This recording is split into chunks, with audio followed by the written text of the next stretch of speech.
Hey y'all, hey y'all, hey y'all. Happy Thursday. Happy thriving Thursday. Hey yo, I hope somebody came with a notepad today.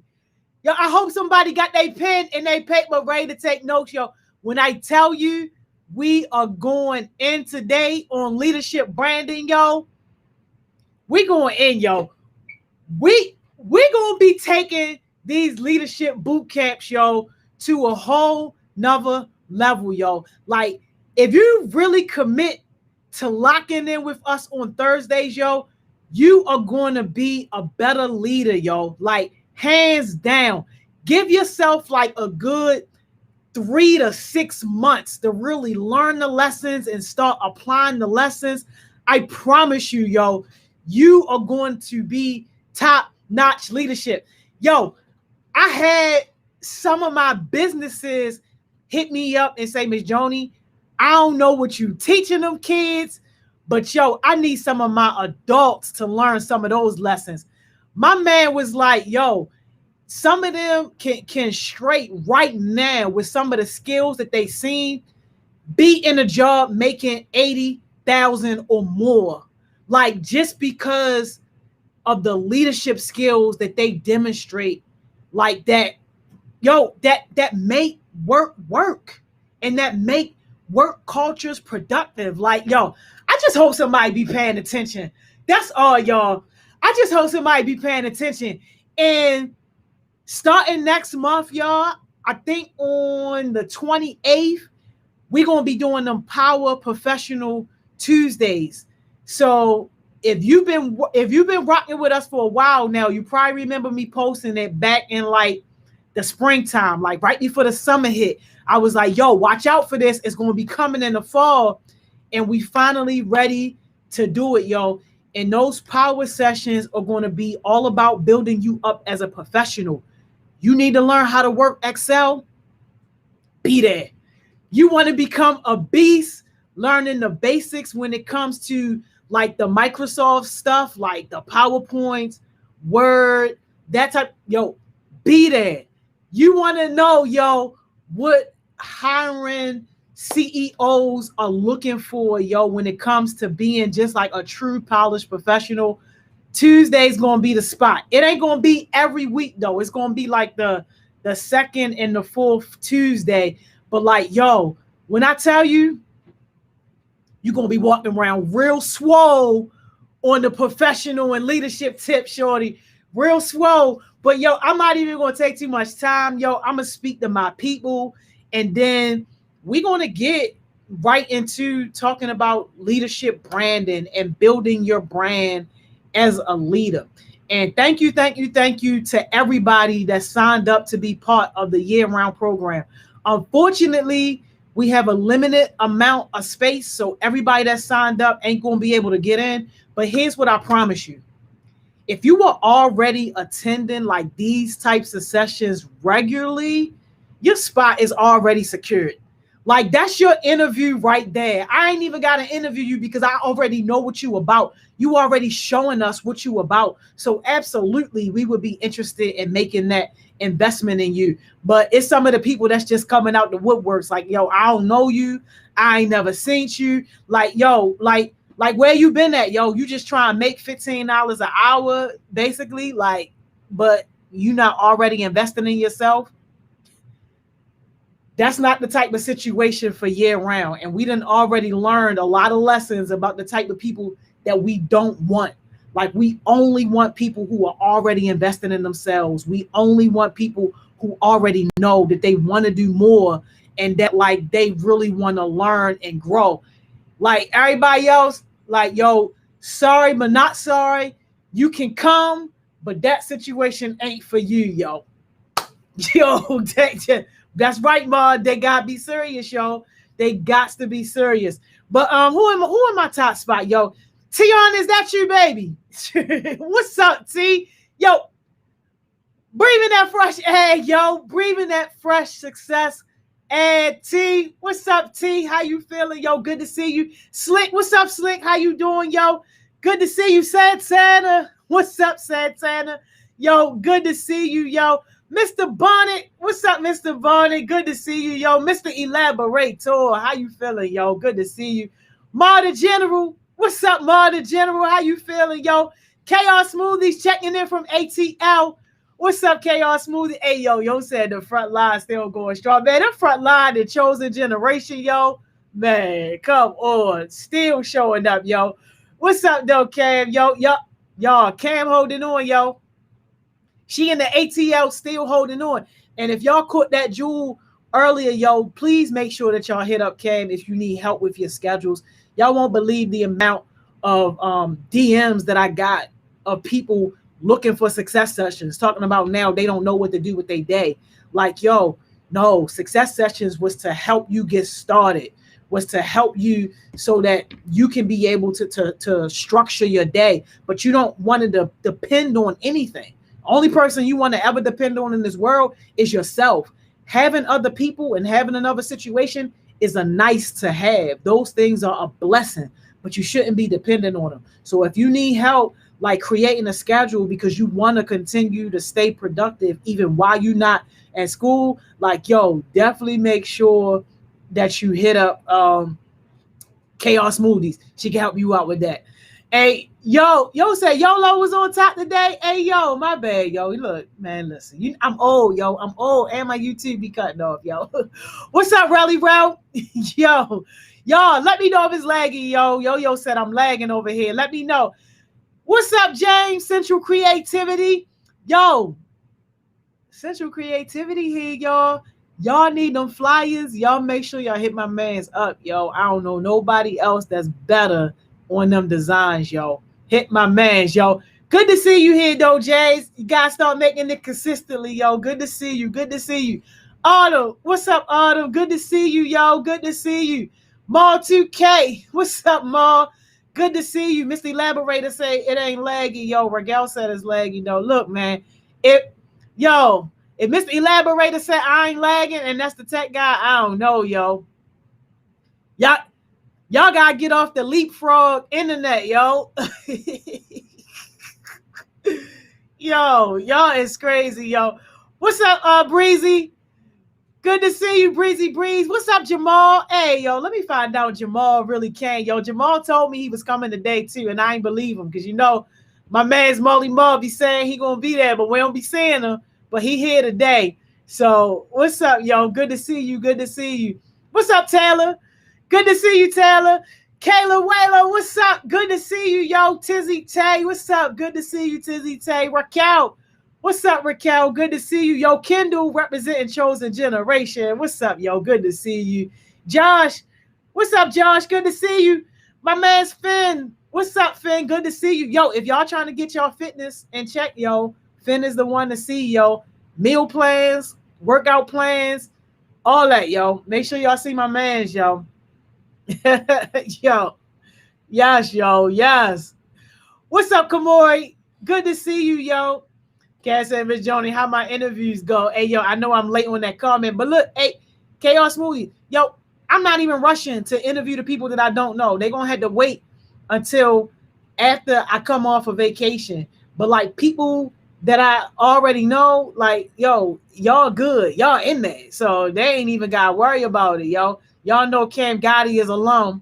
So if y'all want to know about the year-round experience, definitely hit up her, Tizzy Tay, Big 16. He ain't here, though. Mr. Elaborator. Like, y'all can hit up any of them if you curious as to what it's about. Asita, yo, what's up? I hope I said that right. What's up? Welcome. Hey, Asita, your name was on my year-round list. All right, so you be rocking with us. So you official. Okay. Because I'm like, hold up. Some of these people, I don't know. I don't be seeing them. Got to make sure you already investing in yourself, yo. Oh, yeah, Mr. Bond is set in stone. You already know. But good to see you, yo. All right, y'all. Look, we got a lot to cover, yo.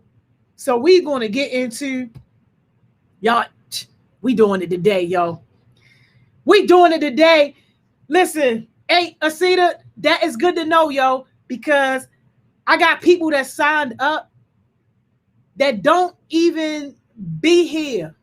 Like, and it's just all like, yo, how you want to be a part of something and you don't even already be here on the regular? And for year round, we are looking for people who already know that they want to invest in themselves. So like, yo, if you're not already here, don't even worry about it. Hey, Cam, you know you lost me, yo. Hey, yo, don't do me like that, yo. I'm old, yo. Look, me and Asita, yo, we good, yo. Me and Asita is here. Asada. Is that it? Hey, listen, y'all, listen. All right. Bye, yo. I'm too old for this. Let's get into our lesson, yo. I'm too old, yo. We left off. We left off at leadership branding, yo. Let's talk about leadership branding. I hope y'all got something to write with. All right. This is the first thing I want you to do, yo. I'm going to write down a name. When I write down the name, you get one word and one word only. Don't cheat. You get one word to tell me what's like the first thing that comes to your mind when you see this name. All right. I'm going to write down the name and you got one word to tell me what comes to mind when you see this name. Here's the first name.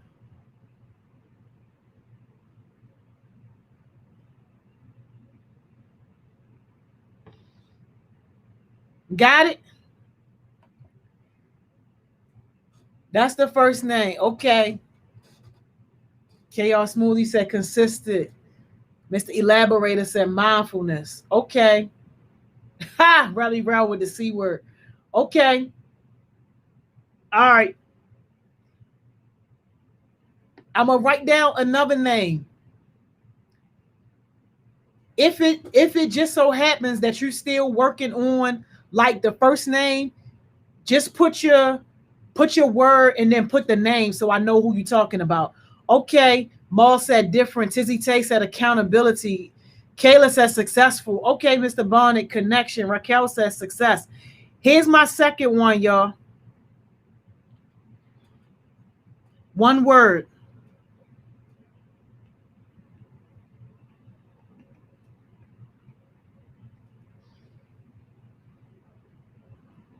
Give me one word.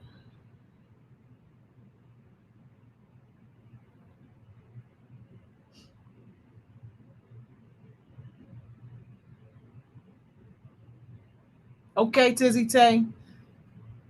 Networking for Steve Jobs. Okay. Okay, Anaya, truthful. Santana said wise. Okay.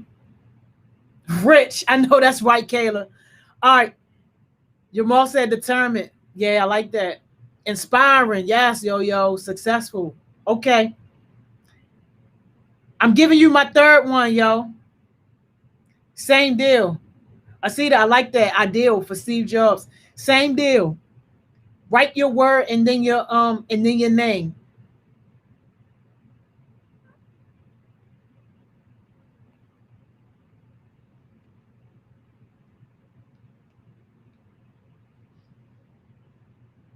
Philanthropy. Okay. I got you, Raquel. That's a good one.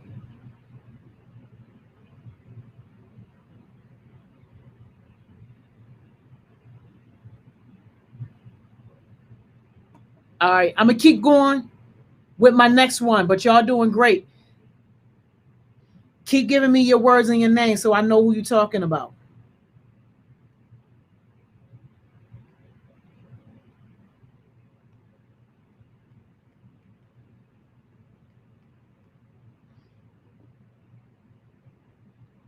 What's up, Beats? Oprah connectivity. Yeah. Humble and resourceful, Mother Teresa. I like that, Anaya. Yep. Powerful for Mother Teresa. Yes. Caring. Those are great ones, y'all. I'm going to give y'all one more.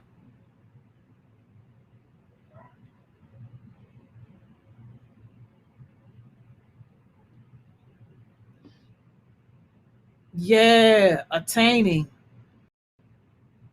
Love it. Engaged. That's a good one. Superior. Come on with the excellence. Come on with the excellence. Mindful. That's a great one. Believable. Hey yo, where did you see Malcolm X? Hey yo. Leader, yes, Kayla. Confident. Yes, Jamal. A seat failure. Interesting. Yes. Nasty and cold hearted. But he was determined. Hey, hey, say that, Anaya. Yes. Even though you cheated, it's supposed to be one word, but yes. Wicked. Yes. Yes. Yes. Chaos smoothies. So look, y'all. So now what I want you to do, oh, I like that. Powerful. Now I want you to do your name.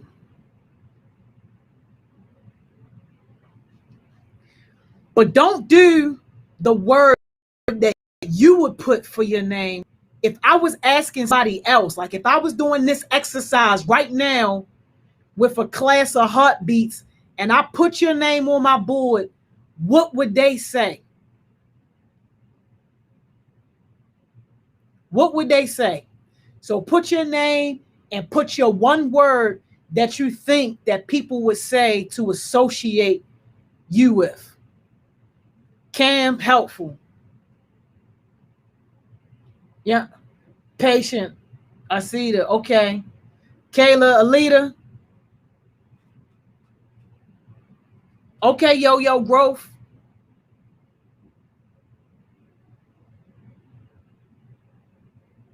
Real adviceful. Okay, I can see that definitely through your jewels. Absolutely.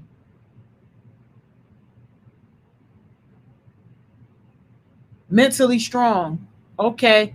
Understandable, Tizzy. Okay.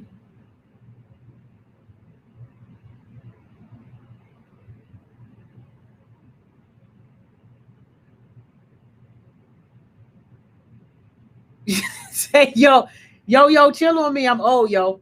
Chill on me. All right. Raquel Karen. Okay, that's a great one. So look, right. So to Karen. Hey, I feel you. Willing Santana. Okay, I love it. So look, y'all.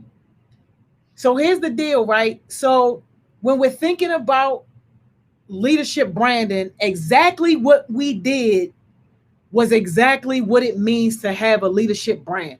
Like how I put those names down there, and then like almost without hesitation, y'all were able to give one word that you thought of that connected with that name.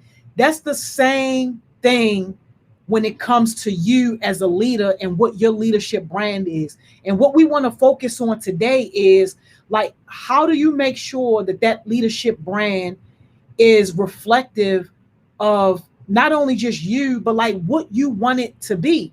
Because I'm not even about to hold you. It's some names that I can write right now and it would not have a good response. Like this ain't even about to be no drag session. So I'm not even about to drag nobody. But you know what? Just for the fun, let's just do a team, yo. Let's just do a team. And I ain't even trying to be funny. Yo. But like right now, when I think about the food insecurity team, yo, it's not too many good words that I can list underneath of the food insecurity team. And that's not to knock any individuals, because there's some individuals on there that's really trying to change it and turn it around, yo. But like, yo, when I tell you in terms of their brand, their leadership brand, right now, the food insecurity team don't have a great brand in terms of what people first think about. And I'm talking about people on the inside. Of course, people on the outside looking in, like really don't know what's happening behind the scenes. They think it's great because all they see is basically what we put out there in the world. And they don't see people dropping the ball in the background. They don't see people throwing each other under the bus. They don't see people not completing their work and Miss Caitlin begging people to like help and do extra work. They don't see just the only like one, maybe three people that consistently raise their hand to help Miss Caitlin out. Like they don't see that. So the work of a few is carrying that entire team. But this is like just an example of like what it is sometimes when you're thinking about what that leadership brand is. So let's take one step back, right, from our leadership brand. And let's first just like think about this. Like, what is leadership in the first place? Because it's like, yo, we keep talking about leadership. We keep saying leadership this, leadership that, our leadership brand. But like, yo, what really is leadership? Because like a lot of people have different definitions, and I'm not even going to sit up here and hold you and say that all the definitions are correct, because sometimes the definitions be way off base. But let's just kind of set our foundation in terms of what we mean, what I mean when I'm speaking about leadership. So, and yo, yes, Raquel, accountability is a big thing. And unfortunately, I can't be at every meeting to hold people accountable. And that's why I was so taken back when I'm calling the team out on they BS and somebody was like, well, Ms. Joni, feel free to come to the meetings every week. What I got you for then? If I got to come to the meetings every week?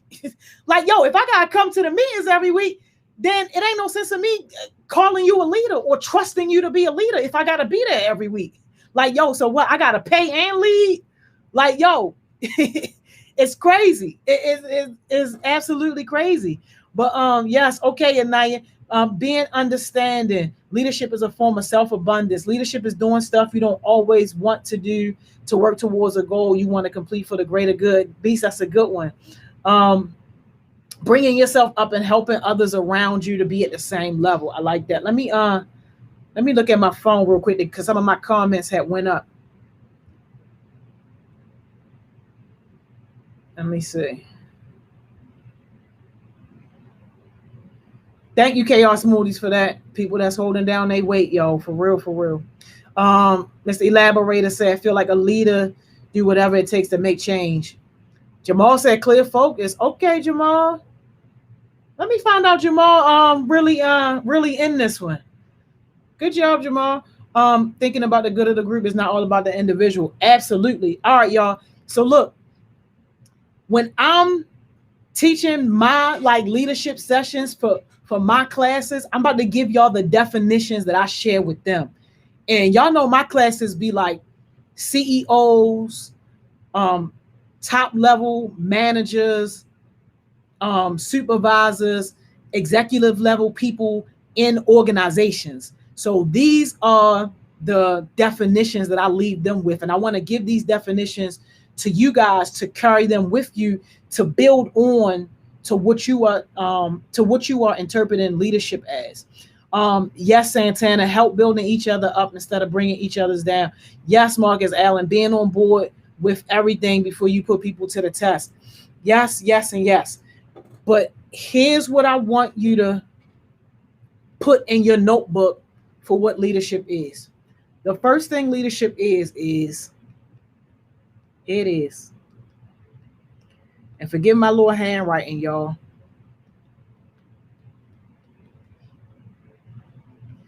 It's the example you set with your own life to guide others. Y'all, I swear, if any of my clients ever jump on this live, y'all, my price about to have to go down for a couple thousands of dollars because they're going to be like, yo, why are we paying you this whole bag when we can come to live and get it for free? But yo, this is the first definition that I want you to think about. And yo, notice how it's personal. Like this is personal. This don't have nothing to do with good or bad. It don't have nothing to do with like negative or positive, evil or being good. That's why like even people like Adolf Hitler, like I put him on the list, even people like Adolf Hitler and Like other people, like what's my man name that led the Taliban? Like those people, like it or not, are leaders. Like it or not, are leaders. But it's very, very personal, yo, because this is the example that you set with your own life to guide others.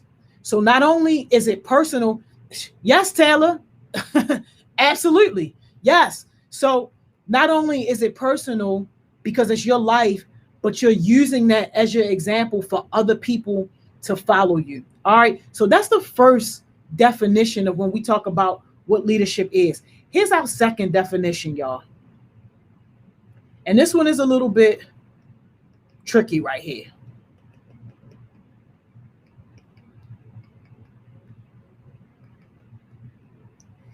It's the ability to inspire others. Because, see, one thing about leadership is that if it's only you and it's nobody else behind you, like taking your example, then it's not leadership at that point. Now, yes, one of the first rules of leadership is that the first person you lead is yourself.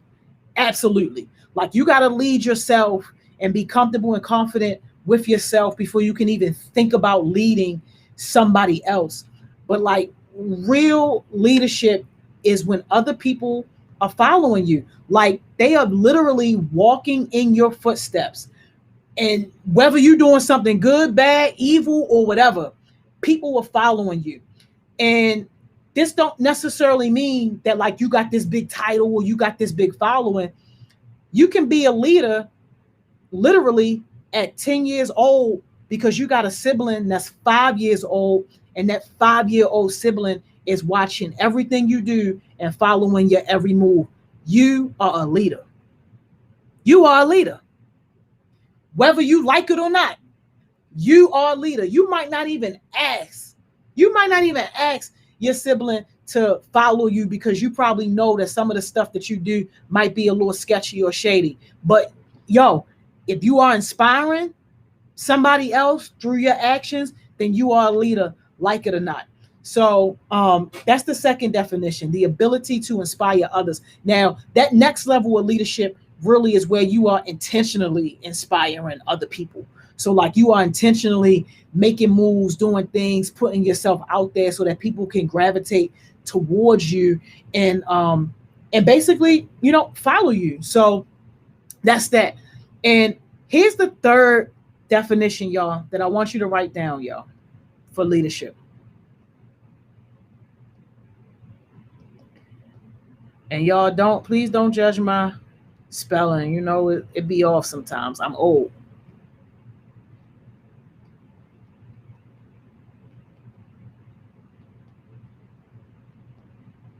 All right. This is a conscious and sincere effort to grow another person.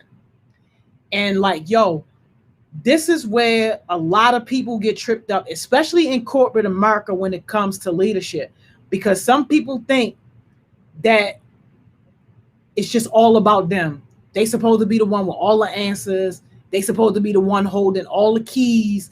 They supposed to be the one basically like in charge of everything. And while they are growing and moving up, the people under them are just supposed to stay stuck under their foot. That's not what leadership is about. If you aren't making a true effort to grow somebody else, even if it's only one person, like then you genuinely can't call yourself a leader. And that's why it's so important to recognize that, yes, while leadership is personal because you're setting an example through your life, it's also not all about you because it's about the impact that you are having on other people. So those are the three definitions that we are going to basically kind of live by when we think about what is leadership and when we talk about leadership. So if you ever get confused on like what we mean, go back to these definitions, and this is the foundation. B said, isn't that why the business model is like the CEO passing on the torch? by mentoring someone in a lower position to absolutely. Yo, absolutely. And CEOs who fail to build up the people under them, they ultimately fail themselves. The best CEOs and the best bosses in any workplace is the CEOs and the bosses who are helping to make other leaders. Like that's just simple and plain right there. Like people are failing in workplaces all across America because they got that mentality that they don't want to help somebody grow because then that person might grow past them or that person might take their seat. Like, yo, that's what they supposed to do. Like, that's what it's about. But some people just be afraid of that. Yes, Raquel, there's a difference between being a leader and a tyrant. Absolutely. All right, so that's where we at. All right, so we good on that. So then now let's talk about branding, right? And I'm gonna try my drawing skills right here. I normally do this on my whiteboard, like when I'm teaching, like in person, but like my whiteboard is like a little too far back, and I wanted to make sure that y'all can see. So I'm gonna try to draw what I would normally draw on my whiteboard here. All right, here we go. Oh, yes, Beach, you can get the first rule again. The first one is the example you set with your own life to guide others. That's the first one. All right. So tell me if this makes sense, y'all. Hold up. Let me highlight our leadership branding right here. All right. All right, here we go. All right, so this is your brand. And what I'm going to do is I'm going to basically kind of show you all the things that kind of mix together to create this brand. And we're going to talk through some of them. All right. So, and I'm drawing it in no particular order. All right. We're just going to try to get them all in here. Drawing is horrible, y'all. All right. That's the mission. And of course, like mission, just basically like, where are we going? Like, what are we doing? And for the most part, when we think about like mission and leadership, think, not Picasso. Think action oriented. All right. Think action oriented, the things that you actually have to do. All right. Another part of your brand. And sorry, y'all, this is not bigger on purpose, y'all. It's just my drawing skills. Character. Who you are, basically. Like, and that plays a big part in your brand. So you know what? I'm actually kind of glad that I made that circle a little bigger. But like, yo, character is a big part of your brand. Like, who are you? What character traits do you demonstrate on a consistent basis? Not just when you want something or when you feel good, but like consistently, what are your character traits? And remember, a few Thursdays ago, we went through like the must-have character traits of a leader.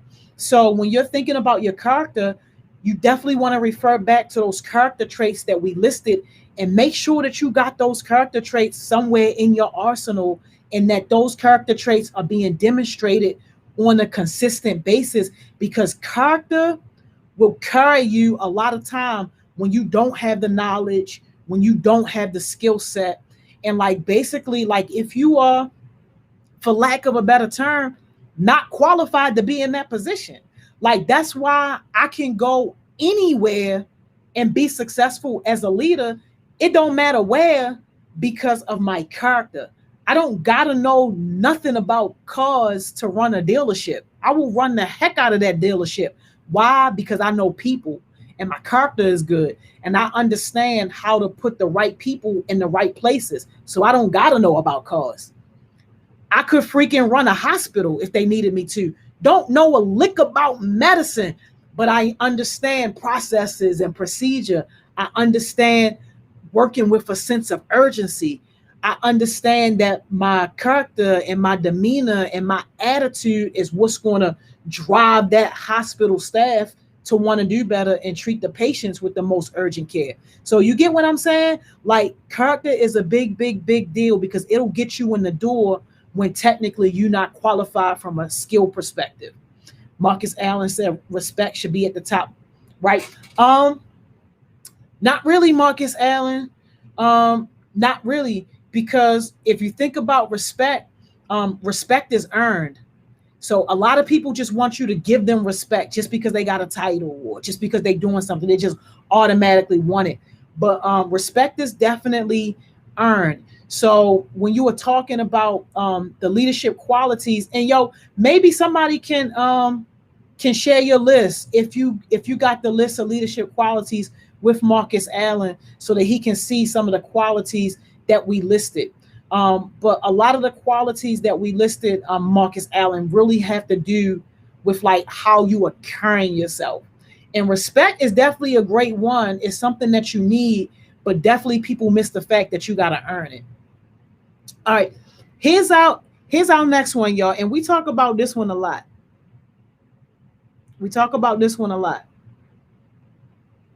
Value. What value are you bringing? Like, seriously.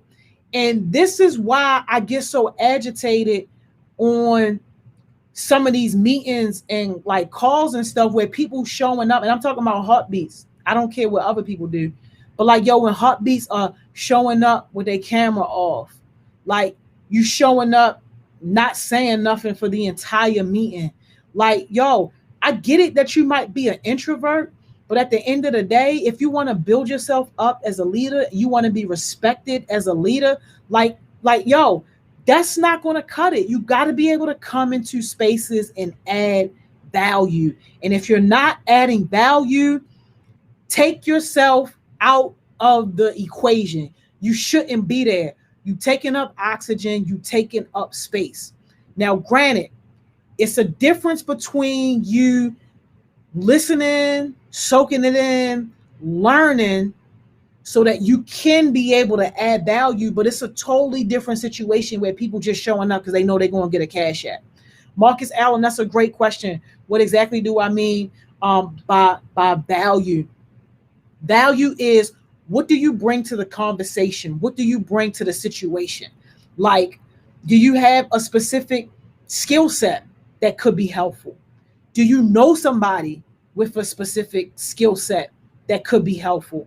Are you giving ideas to the conversation? Are you being a thought leader? And the thought leader basically is somebody that may not necessarily have the technical experience, but you helping people think through whatever the conversation is about. A good example is like today. We had our meeting for Voices on Vax, and people who are on the YAB are a little familiar with that. They're going to be coming actually to our YAB meeting tomorrow to show y'all some of the ideas that they have for like the logo, the website, and all that stuff like that. I'm no designer. I can't make that stuff, but I was on the call today giving feedback, giving my advice, and basically adding my 2 cents in as to what I thought worked and what I thought didn't work. I could have basically sat that whole meeting with my camera off, not saying anything because that's not my lane. I could easily be like, just call me in this conversation when we're talking about leadership because that's my lane. But no, I was actively participating, actively being a part of the conversation because regardless of whether or not it's my lane, I still have value to add by asking questions, giving ideas, right or wrong, and just being a part of the conversation. So like any space that you in, when you think about adding value, think about making yourself part of the conversation. All right, next one, y'all. This circle is ugly. Don't mind that circle, y'all. But this one is tone, y'all. And this one really just has a lot to do with the how, like the how you go about communicating, how you go about connecting with people. Um, Everything falls and rises on leadership, and connected to leadership is communication, like plain and simple. And a big part of communication, like, is your tone. And everything is implied when we're talking about tone. So we're talking about like the tone of voice that you use. We're talking about the tone in which your body language, like what is your body language saying? Like what is your eye contact saying or not saying? What does your handshake say when you are greeting somebody? Like all those things in terms of like communication is what we mean when we say that that's a part of your brand. Yeah, Chaos Smoothie. Hopefully you able to make it. Yo, Marcus Allen says, so being able to make decisions on your own, that's valuable, but not just for work, but for life. Yeah, absolutely. But you don't want to like make decisions on your own, um, just to say that you make decisions on your own, and it's the wrong thing. Like when I say add value, Marcus Allen, think about yourself being a part of a team or like some type of collaboration, and you doing your part, you showing up, even if you don't know, even if you don't understand, you're trying to know and you're trying to understand as best you can, and you're adding whatever it is that you have to add to that conversation. Ross said having leadership is dipping your brain into all topics of the discussion.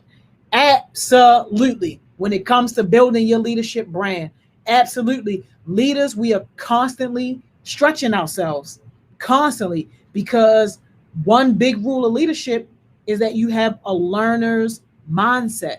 So you are constantly in the state of learning. Yes, Mr. Elaborator, communication always needed, because without communication, things won't get done on time. Absolutely. And when we talk about this tone in terms of communication, you can't control the other end of somebody understanding you, because comprehension and understanding is a big part of communication, but tone helps to facilitate that conversation. Your tone and your body language helps to facilitate that comprehension, because it's a lot of times, y'all, people be telling me stuff. Yeah, they be saying it with their words, but I'm looking at how they saying it. So you know what? Regardless of what's coming out of their mouth, oh, I'm interpreting everything that they not saying.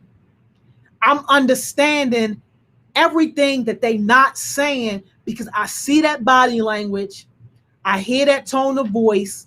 I see how they avoiding eye contact with me. So yeah, don't worry, that's coming out your mouth sound nice and sweet, but my comprehension is on a totally different level because of what I'm getting from you on all the other things. So that's why as a leader, y'all, we got to make sure that when we are communicating, that our tone and all that stuff that goes into that is on point.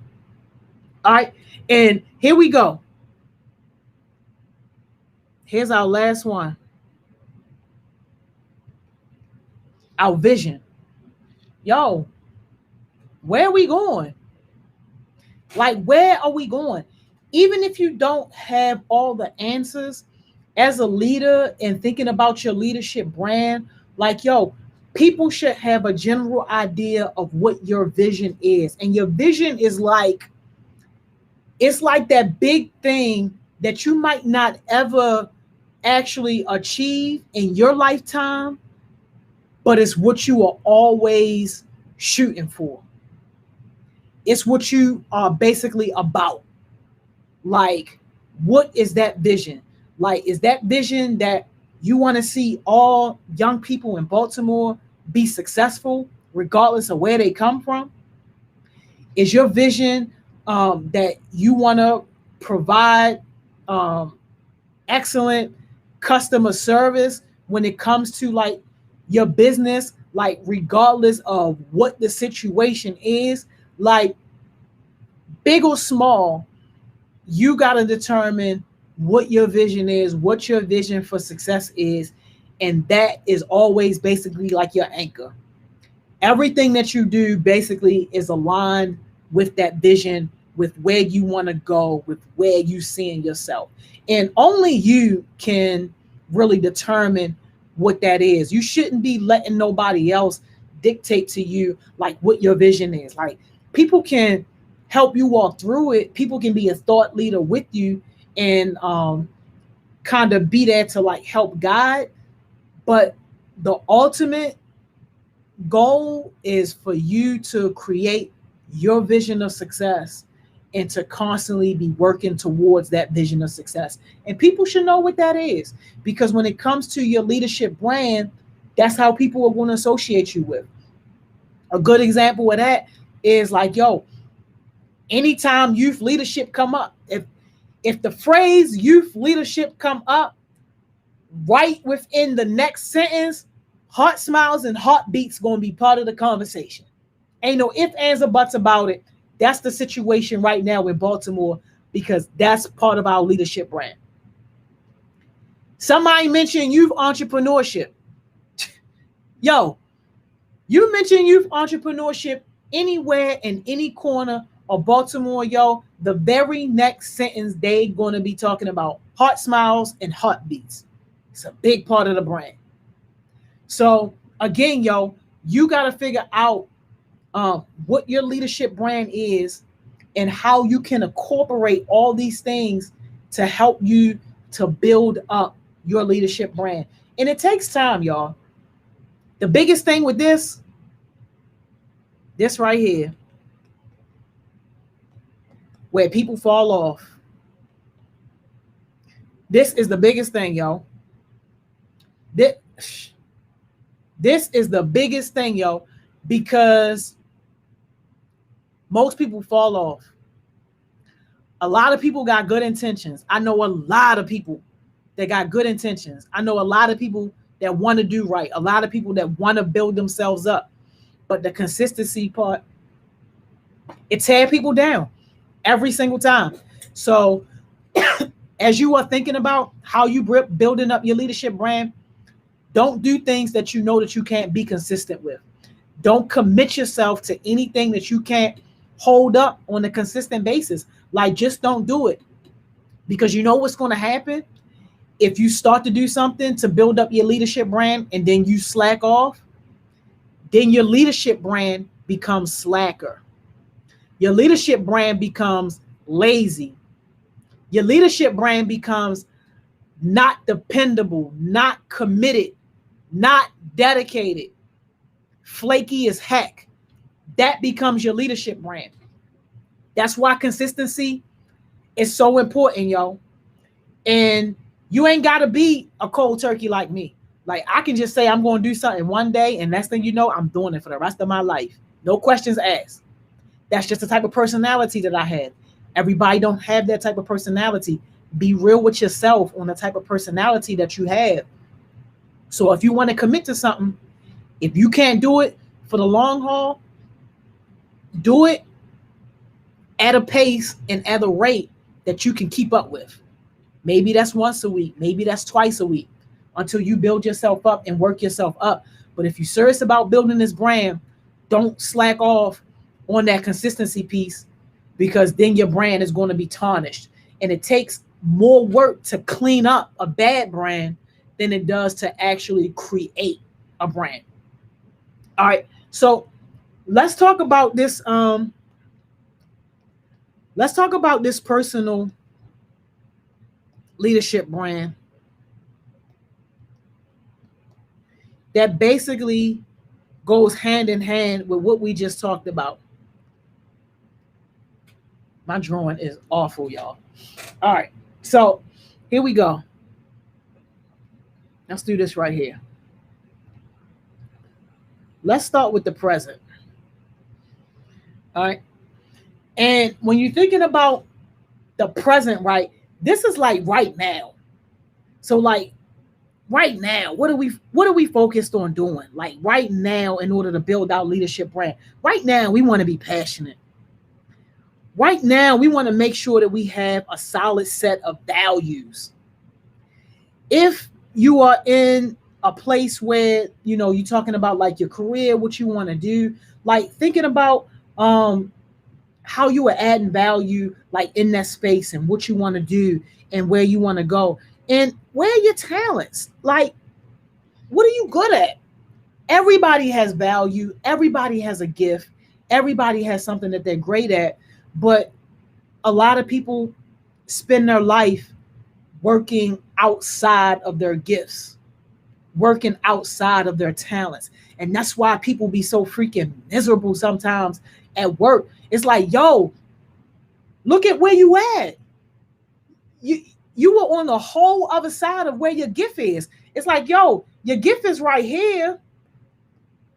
This is what you're good at, but you working over here. Like, this is what you built your career on. Like, yo, that's a mismatch. Like, that's not how that's supposed to be. Like, yo, that's a mismatch. Your gift and your work should be basically one and the same. And that's where you find the most wins. Forget my chicken scratch, y'all. I was just writing that right there. Let me go ahead and erase that real quick, because I don't really need that. I be getting crazy sometimes, y'all. Real quick. But yeah, so like, take that seriously, yo. And I know sometimes our parents and the people who care about us can be pushing us in a different direction because, you know, they just want what's best for us and all that. It's okay to take people's advice and to listen to people, especially people who care about you. But you ultimately want to make that decision because you're the one that got to live with that forever. All right. So we got the past. Also, believe it or not, mixed in with your personal brand. I mean, we got the present is the past. And this is what people were looking for, yo. People were looking at your track record. And it's crazy because I had a conversation earlier with somebody who wanted to be in the year-round program. And I was all like, yo, year-round, the minimum commitment is 15 hours a week. You slacked off on a project that was 1 hour a week. Matter of fact, you slacked off on 2 projects that was 1 hour a week. How the heck could I trust you with a project 15 hours a week? That track record matters, yo. People might forgive, and I'm one of those people, but people don't forget. I'm one of those people too. I don't forget. And that's why even with the CBS opportunity for the reality TV show, like, first of all, I was super upset that I couldn't have my youngins, because my youngins, y'all be the ones showing up. But then secondly, even out of my like 18, 19, 20-year-olds, I'm like, yo, just about all of y'all, with the exception of a very few, but just about all of y'all got a effed up track record. Like, y'all track record is bad. So it's like, I can't even trust you with this big of an opportunity because your freaking track record is so bad. That's part of your leadership brand, yo. That's part of your leadership brand. But you want to consider your track record. You want to consider feedback. And we talked about this a little bit, like feedback from a 360 perspective, feedback that you give yourself when you checking yourself, and feedback that you getting from other people that that care about you and want to see you do well. And think about influencers too, y'all. Like, who do you have influencing you? Like, is it somebody that you respect and somebody that you see a piece of yourself in? Or are these people influencing you like just because of the title that they have in your life, or just because you think that that's what you should be like, or like who you should be? Like, you got to be real careful on who you are allowing to influence you, because whether you accept it or not, like, that influence is living inside of you, and that influence is helping to be part of your leadership brand because you've taken a piece of that person. Cancer, I feel like acknowledgement and awareness has a lot to do with that. Absolutely. Yes. And that right there is like the whole pie when it comes to being self-aware. And that's a whole training within itself, a training on being self-aware, because a lot of people miss having that skill. It's like, yo, you're not aware of the space that you're in. So that's why you feel so comfortable talking to people like you the boss whole time they don't even really respect you. You're not even self-aware of how you are hurting people's feelings or how you are breaking people down without building them back up because your ego is so big. So yeah, definitely. And B said, yeah, feedback, definitely. I asked for feedback more than I realized because I realized I couldn't do it all by myself. That's a big part of being a leader. Absolutely, Beats. That's a really, really big part. Marcus Allen, for influencer, let me see. What was your question exactly? Let me see. What do I mean by influencer? Yeah, so it can be people or just like situations like in your life. Like when you think about influencer or influences on your life, like think about those times where you say, I do this, whatever it is you're doing currently, because of that. Something that happened in your past, right? That's why we got that one under past. So, an example for me, and this is a real life example, y'all. One of the big influences on me, why I never was even tempted to try drugs. I mean, nothing. Like, never smoked, never took no nothing, was because at a young age growing up, I saw what it did to my family. I saw it up close and personal what that did to people in my family. And I said, that will never, ever be me. So that was a huge influence on my life. And it influenced a lot of decisions that I made when I got to be 15, 16, 17, 18, and especially like 19, 20, 21, when like people around me was like really heavy on like drugs and alcohol and all that stuff. And everybody like was looking at me like I was crazy because I'm the one like, nah, I'm good. Just give me a Pepsi. I'm straight. Like, but that was a heavy, heavy influence. And my mom too. Like a lot of y'all know my mother. My mother is a very, very, very big influence on me in terms of my attitude about work ethic and like just getting it done. I grew up watching my mother not ever make no excuses on why she couldn't get something done. My mother would walk from West Baltimore to East Baltimore to downtown. My mother would walk all around the Baltimore, go grocery shopping, go to the pharmacy, whatever it is that she got to do on foot, y'all, without making no excuses until she got a car. Major, major influence on my life. So again, like think about what those influences are. The bad ones, get rid of them. The ones that you don't want to be a part of your personal leadership brand, get rid of them. The ones that you want or need more of them, amp up on them. Let's do these next two, y'all, because we only got a few minutes, y'all. Our time, yo. Sheesh. All right, let's come over here, yo. Let's come over here and let's talk about legacy, yo. And this one right here really kind of speaks for itself, for real. Like, what's your contribution to the world? What impact do you want to have on the world? And like, yo, this is something that you got to figure out and think through for yourself. Like, you really got to give this some thought when you are no longer here. Because one thing about life is that, yo, death is inevitable. None of us are going to escape that. Death in this form as we are is bound to happen to all of us. But what are you going to leave by? What are you going to leave behind, y'all? Like, what is going to be your mark to be able to say, yo, they was here. And when they was here, man, this is what they got done. Like, yo, everybody tombstones, aside from a little bit of like decoration here, there, everybody tombstones pretty much be looking the same, yo. Got your name, the date you came in this world, the date you left this world, yo. The important part is that dash in the middle, yo. And that's what the legacy is. That's what your contribution to the world is. That's what your impact is. Your impact is that dash. What did you do?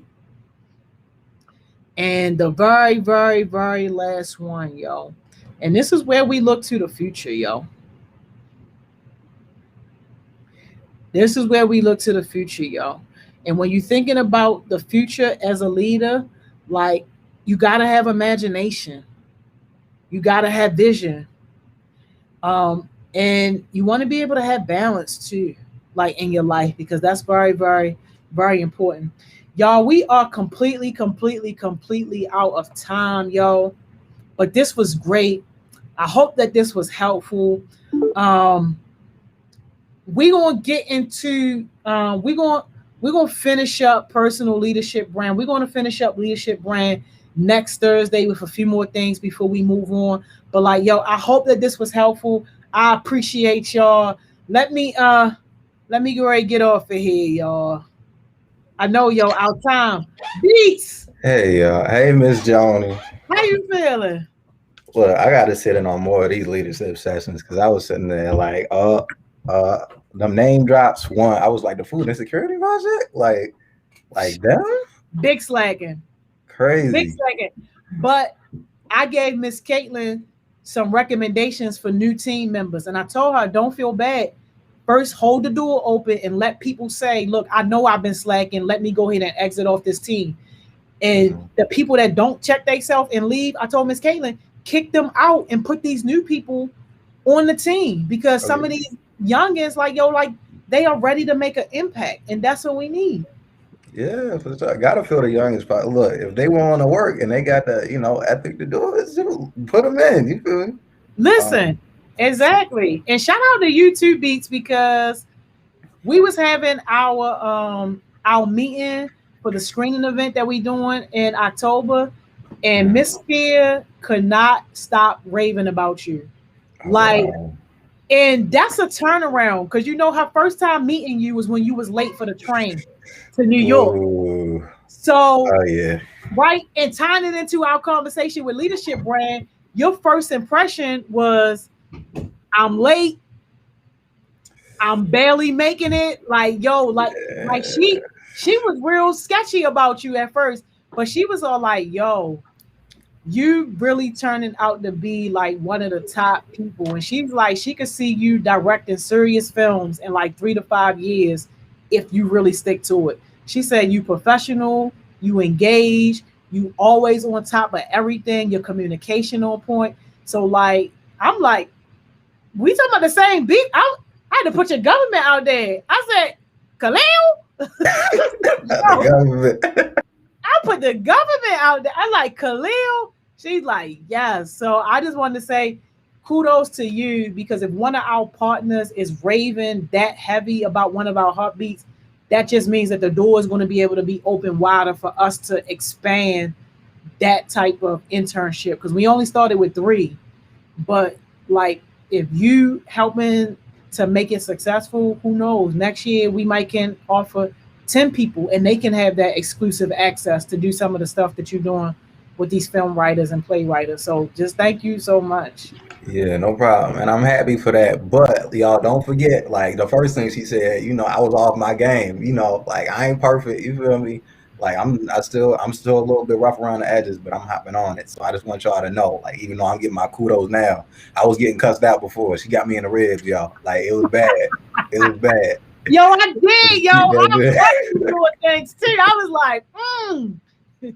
If anybody on here for CPS, we just joking. it. Yeah. All right, Beast. I'm gonna let you have your session. Thank you so much. I appreciate you. Yeah, no problem. No All problem at right. all. Hey y'all, what's up? What's up? Today I'm coming a little bit more prepared.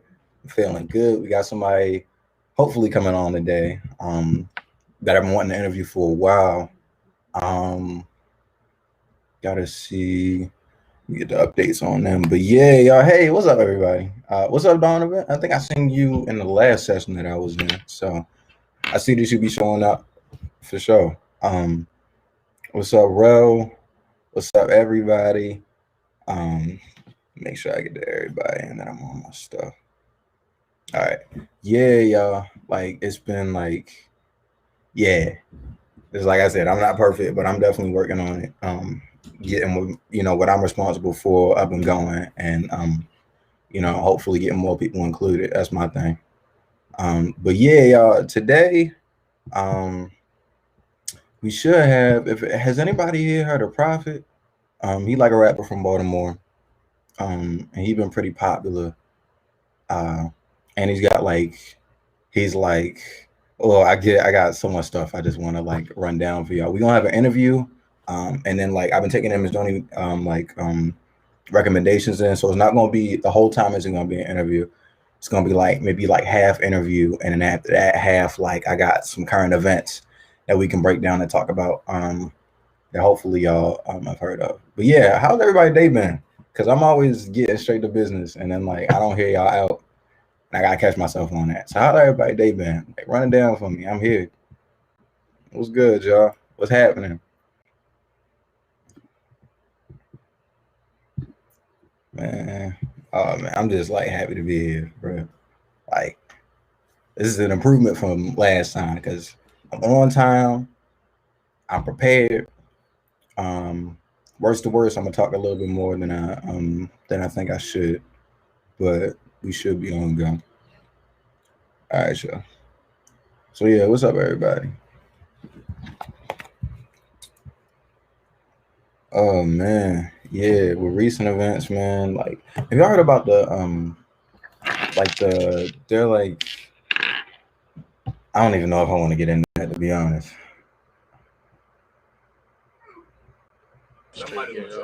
All right. Yo, how you feeling, look bro? who it is, bro. Oh man, I'm feeling good. I'm happy to have you here, man. Appreciate you having me. Yeah, no problem. All right. So cool. So before anything, could you just like introduce yourself to the people, let them know what you got going down? Because I know you wear many hats and you got a lot of like successful stuff going on. So just run it off. Like, for real. Yeah, so I am Prophet. That's actually my name. I'm a rapper, musician, producer, photographer, videographer, whatever I gotta be at that moment type man. Um, that's pretty much it. That's me in a nutshell. Like you said, I wear many hats. Okay. I heard you you do events too, right? Like that's been Yeah, one of the yeah, yeah. things. Actually, I got a couple of events coming up now. We're doing a Campus Crashers tour for all the HBCUs, and definitely like that's gonna be a one. So anybody that you know that goes to HBCU, they'll see me and my guys out there. Okay, sounds good. And where'd you get that like idea for like a college tour from? Like, Sitting in the car driving home. oh, straight. Yeah, on the ride home, like, man, I think I should do this, and it just came up, and we ended up doing it. See, look, I'm already seeing comparisons between you and Miss Johnny, man. As soon as you want to do something, you just put your mind to it and get to it. Yeah, definitely for sure. Yeah, man. So please run it down for me. How did you get introduced to music as something you like take seriously as like a career? So honestly, that's how the same way I got introduced to music was the same way I found my rap name. I ended up rapping in church, and the church was doing like like these different things with the youth. It was, what was it called? Glory Gang or something. I think it was called Glory Gang, and we ended up having to introduce it to the church, but we wanted to do it through song. So when we did the song, it was kind of like, we need somebody to write the song. Nobody wanted to write the song. Mind you, I'm in the back with my earphones. I wasn't paying no attention, and I got picked for it. And come to find out, I actually enjoyed what I was doing. So I think that probably was the first step. And then as time went on, I just grew and grew, and we're here today. Crazy. Okay, so it's like it sounds like really natural. Like it don't sound like something like you was just like No, definitely not forced. I try not to do anything that's forced, because everything that I do has to be through passion. You got to be passion first. Yeah, and I find that like as a similar chord through your music too, where like it's real passion driven, and it seems like you always come out with like a new idea. Like I see like the freestyles you drop every so often, but for the most part, like it seems like you're always trying to take like a new direction. Yeah, I try to stay different from. I try to change it up from the person that I was yesterday, and I try to stay away from everything that's already out. Definitely. So I try to make sure it's never a similar thing or it's the same thing that I did the day before or the month before. Okay, gotcha. So where does the like inspiration for your music come from? Because like you got a real like smooth and like charismatic energy with how you rap. It's something I noticed. So like what sources are you pulling from to like pull this all together? So as far like, are you mean like as far as like the flows or the topic or the content that I'm putting out or like the focal point? Let's see, both, but I'd say the flows first. Flows. So I would say my influences. I my dad is like older, so I always grew up listening to like Al Green, Tupac, Biggie, um, just like the I guess the older his generation Hmm. of music, and that's what kind of cut and stuck with me. And once I started doing my music and stuff like that, that was I guess it was a given for that to be the way that I rap. And Hmm. Okay, got you. And what about like the content? content, it literally goes off of how I'm feeling at that moment, or something. It could be something I experienced. It can be something that I'm going through at that moment, Mm, maybe that week, maybe that month. But I guess everything stays authentic because I try to stay away from everything that I don't know about. Well, I okay, do stay away from everything that I don't know about. So everything that I speak on is from experience. got you. Could you touch more on that?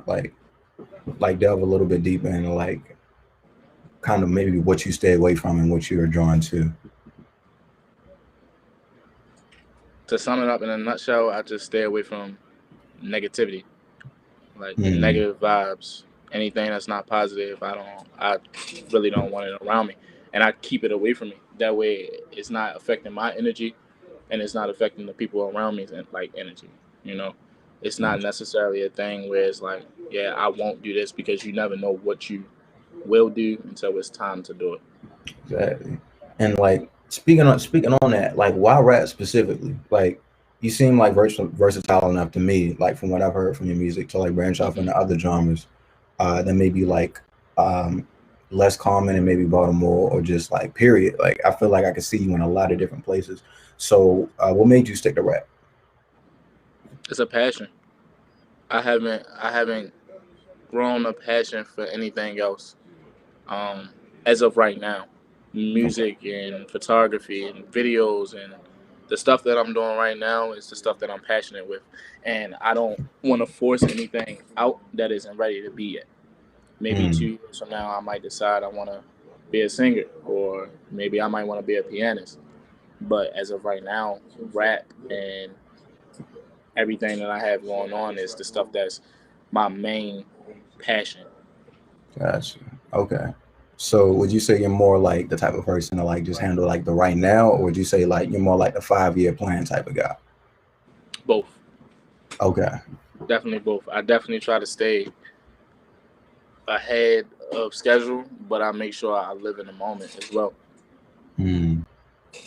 And do you think like there's like an importance to that? Like just living in a moment? You gotta live in the moment, also have the future. Your living in the moment shouldn't consist of you just moving, but moving with a purpose. Okay. Gotcha. Yeah. So I know some rappers like J. Cole and YNW Melly use alter egos in their music as like a different form of Mhm. expression. Have you ever considered using an alter ego? Can't answer that right now. I can't Okay. answer. I got a couple of different projects coming up that yeah, can't answer that right now. Ooh, okay, y'all. We get a little bit spicy up in it. Y'all make sure y'all check out his music so we can see what he's talking about because I'm for sure one. All right. So let's move on to like a song. So specifically clap back, right? So it sounds like you just like made a banger in the classroom and just like recorded it, bro. Like that's really what it sounds like. It's like what was your inspiration for that? Honestly, a lot of people don't know Clapback. I think Clapback dropped what, a year ago, maybe a year and some change. But I had Clapback for about 2 years before I dropped it. Really? So it ended up being something that I had, and I just was maybe on the bus writing or in class writing.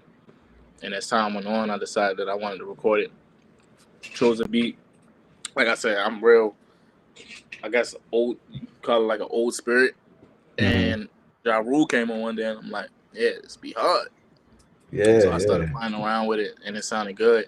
And I decided to turn it into, instead of we gonna clap back, we gonna clap first, and put a flip onto it and make it my own.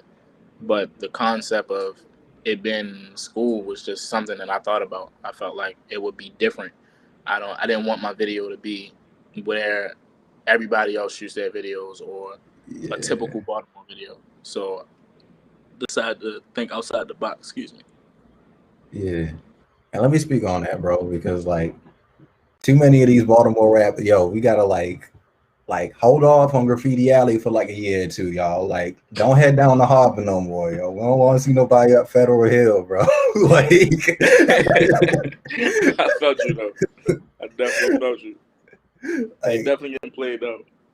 Yeah, yo, it's the same content over and over. I think I got tired of seeing people down the harbor when I saw who was it? I think President Davo, he did like one of his songs around there, and I was like, all right, that's the last video I'm seeing down here, bro. Like Forever. I think that was Forever. That definitely was like Forever or something like that. Yeah. Do you got a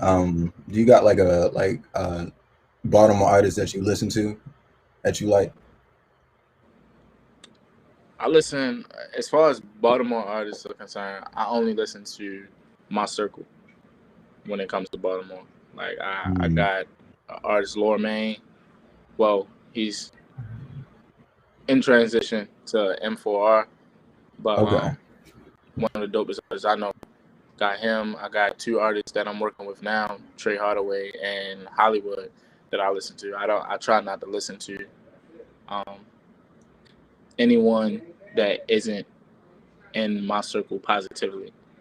But I do have a few that I might step out on every once in a while. Okay, got you. And what's like, besides just regular like Baltimore artists, like who do you listen to? I listen to everything: country, R&B. I tried rock, but I wasn't feeling it. But definitely, primarily rap and R&B, soul, 70s soul, 80s soul, 90s soul, like that. That's probably my era right there, soul. Got you. Okay. So like, I looked at your page, and I don't really see a lot of songs where like it's like features from other artists on there. Is there like is that part of your like process?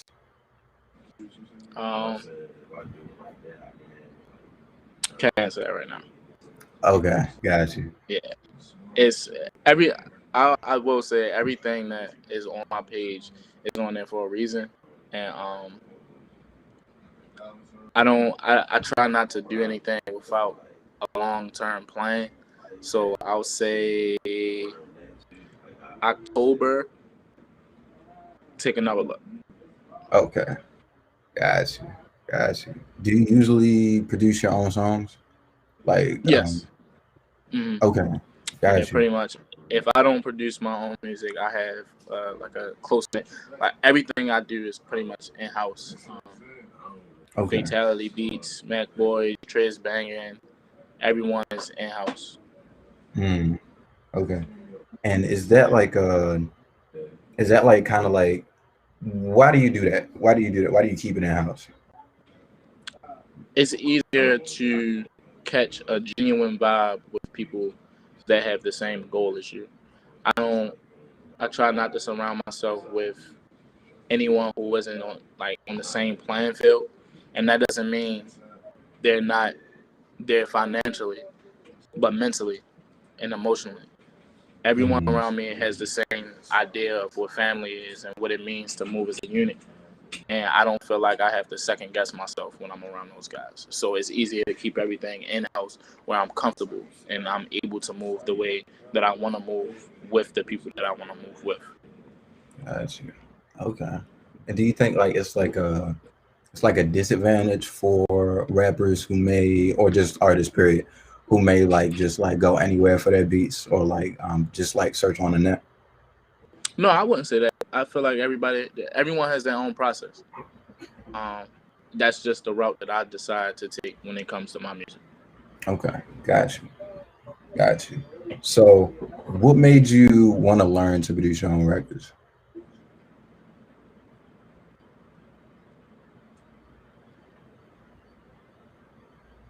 I think honestly, it just was the fact that if it was gonna be something that I did, I was gonna do it right.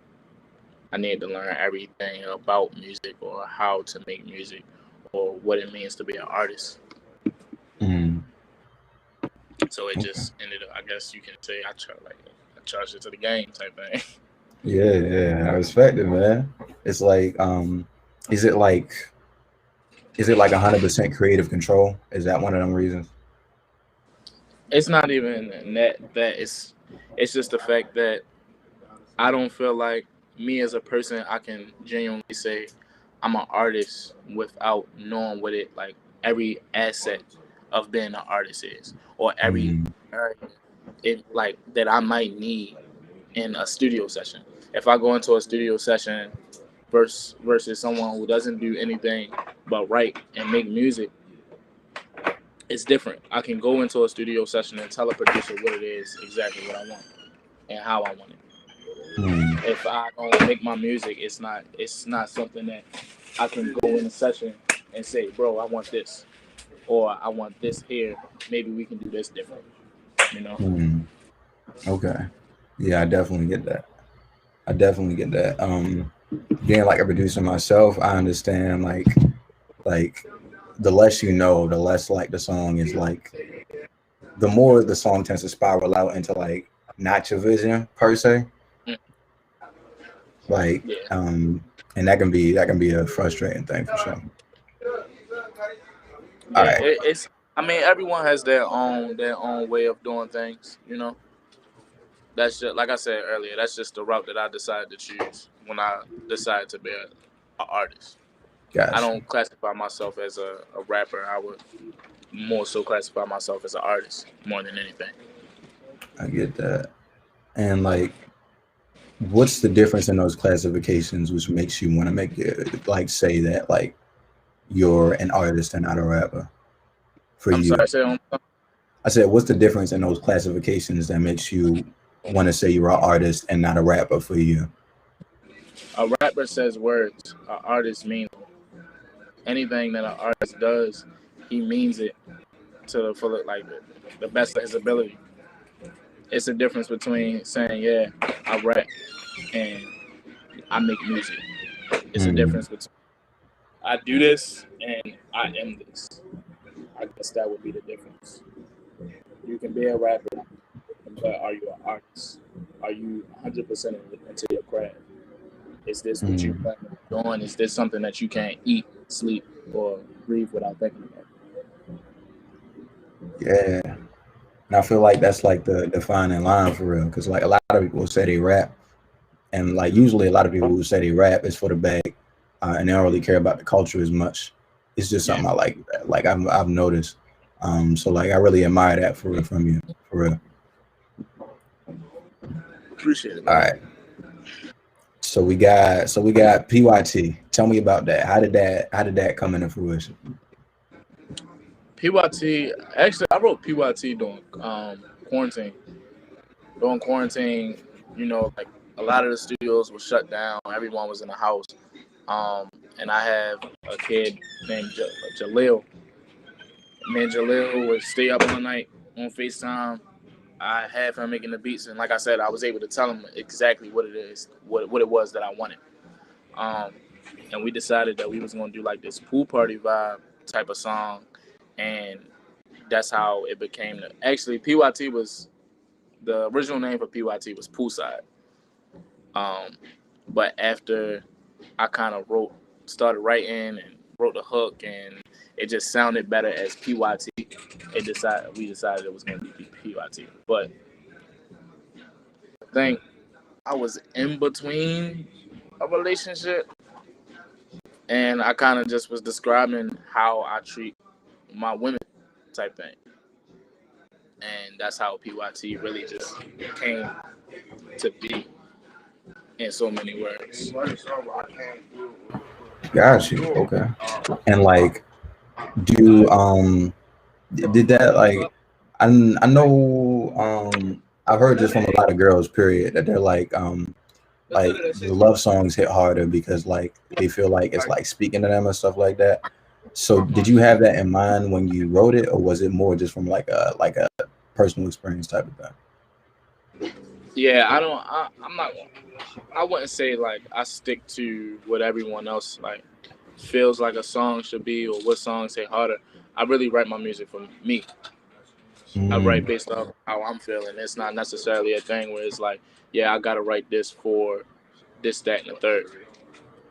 Okay. And I'm at that point, I was just learning that my music didn't have to be for everybody else. Because at the end of the day, if it's a passion, not a job, I'm writing it for me. I'm doing it based off of my feelings and my emotions. Anybody else that feel like it, if they feeling it, they feeling it. If they not, no power to them. Yeah, I feel like that's important. Like these days and this day and age with music, because like you can get so caught up in what everybody else thinks that like your music just ends up being like not what you might have wanted. Right. But along with that, like a lot of people with like some of the rappers that come out these days, or just like some of the artists that come out, I try to use artists more. They feel like the artists also have a responsibility for like the material that they put out, like as far as like the effect that it has on other people. How do you feel about that? How do I feel about the stigma of people feeling like artists, it's like the artist's job to speak to them? Yeah. That's a tough one because it's a thing where you shouldn't.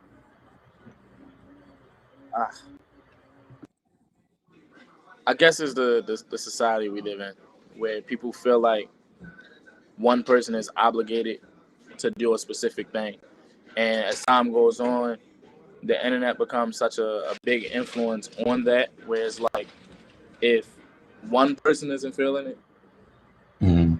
next person isn't feeling it, and then it becomes this group thing, and then it becomes this social media, and it becomes this worldwide thing where an artist can't be who he is because of what the social norm is or the stigma that everyone else is putting him into. So, it's a tough one. It's a tough one, but yeah, I guess that it makes it easier for artists that aren't afraid of being different.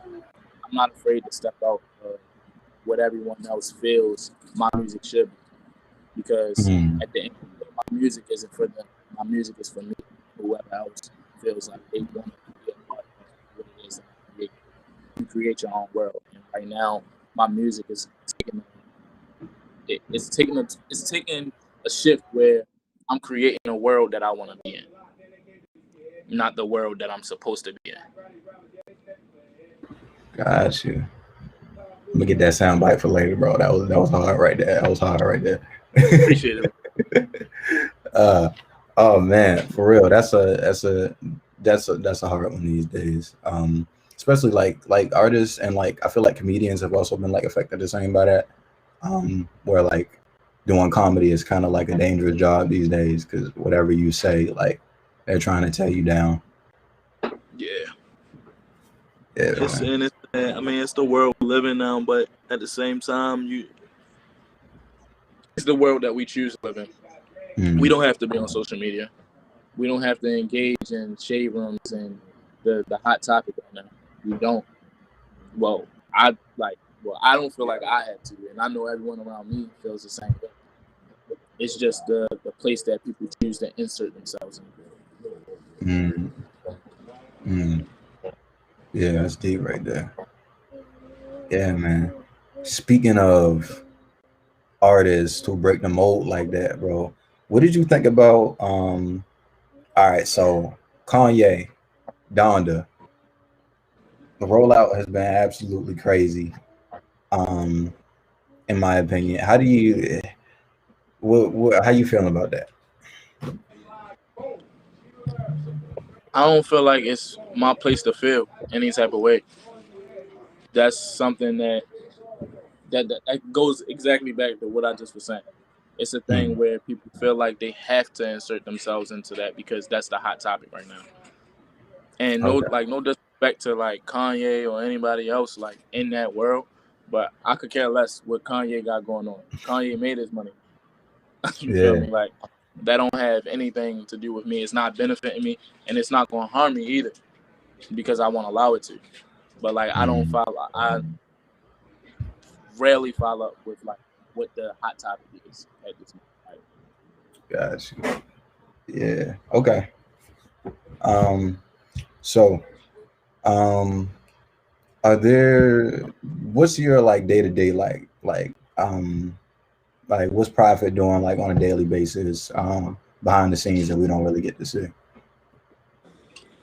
Wake up, shoot a video, go to the studio, go home, maybe get about 5 hours of sleep, wake up, do it again. Hey, That's bro, that's the day to day. got any like vacation time in there? You feel like you taking breaks? Like, Vacation, like I'm not thinking about vacation because on a real vacation costs money. I'm at the point where I'm trying to build and have wealth, not I don't mm, want to be rich. I don't want to have money in my pocket right now.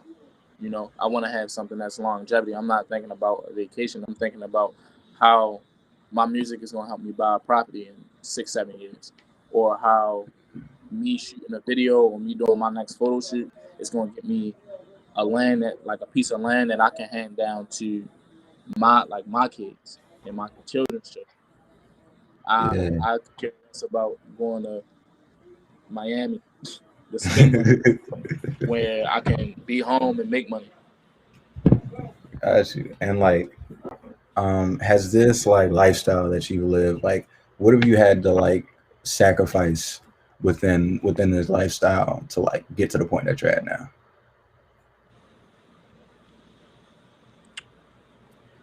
I wouldn't say I had to sacrifice anything because everything that I'm doing is a choice. Is what I'm choosing to do. Um, Mm, I don't crave to be around people that aren't my people.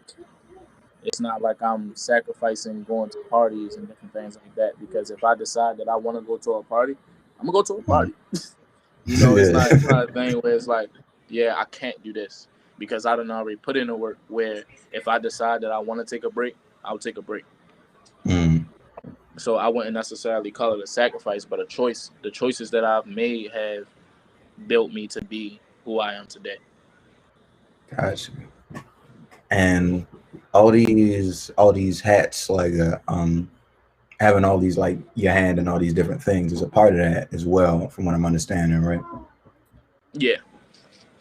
So how did you come to like being an entrepreneur? On this like platform, particularly we love young entrepreneurs and like running down how they get it done. So like, what was that like how did you come to that? I became an entrepreneur because I didn't want to. Two reasons. I didn't want to spend the rest of my life building someone else's company or someone else's brand when I could build my own. Second reason Mm. being, I don't like people telling me what to do. I hate it. I hate it. So me knowing that, I have to put myself in a situation where I can do what I want to do Mm. in my time. Yeah. And so um it's interesting to me that like all like the different hats that you have like seem like kind of like intertwined. Like even though you Mm. have like all these different paths, they all seem in the general space of like entertainment. Was that like on purpose? When it first started, no, it wasn't. And again, that goes into the difference between a passion and a job or something for the hype. My passion is making music or being around music day to day. So everything that I ended up deciding to do ended up revolving around music and entertainment and making people smile, making people laugh, making people feel good about themselves. Okay. But again, it was a choice that I decided to make after. It was a choice that I decided to continue and keep going after I realized, like, oh wow, everything I do is music. Yeah, pretty much, man. So are there any big mistakes you made that taught you a needed lesson for music? Um, yeah, I've definitely made some mistakes. You know, we all make mistakes, but I guess the biggest lesson that I learned was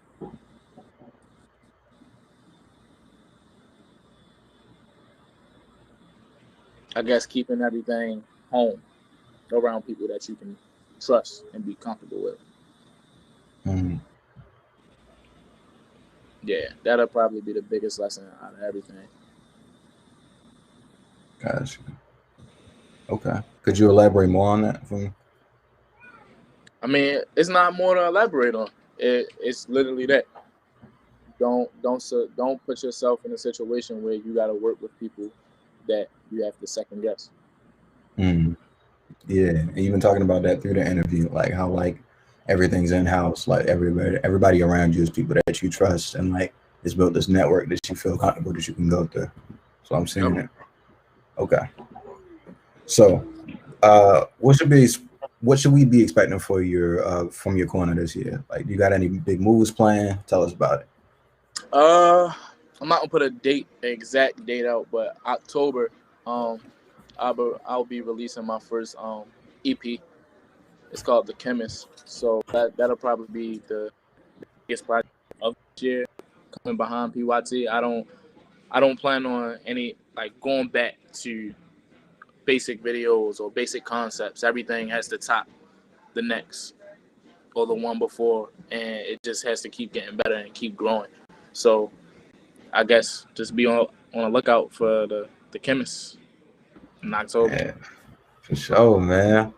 Yo, do this interview, bro. I got like a lot more of a perspective of like who you are as a person, bro. Because like So it, for sure, for sure. yeah, yeah. It seems Yeah. like. Oh, go ahead. My bad. No, you good, man.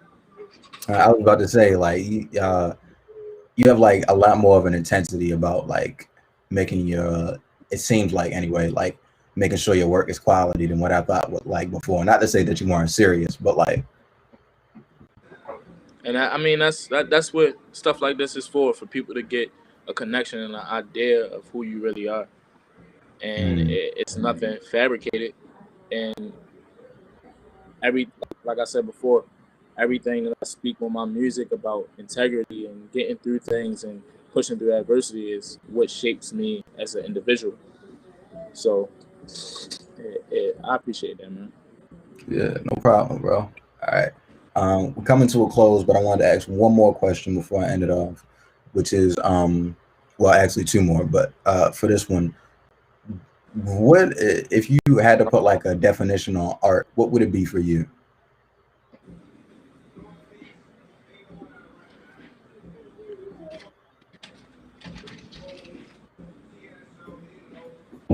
Hold on, give me a second.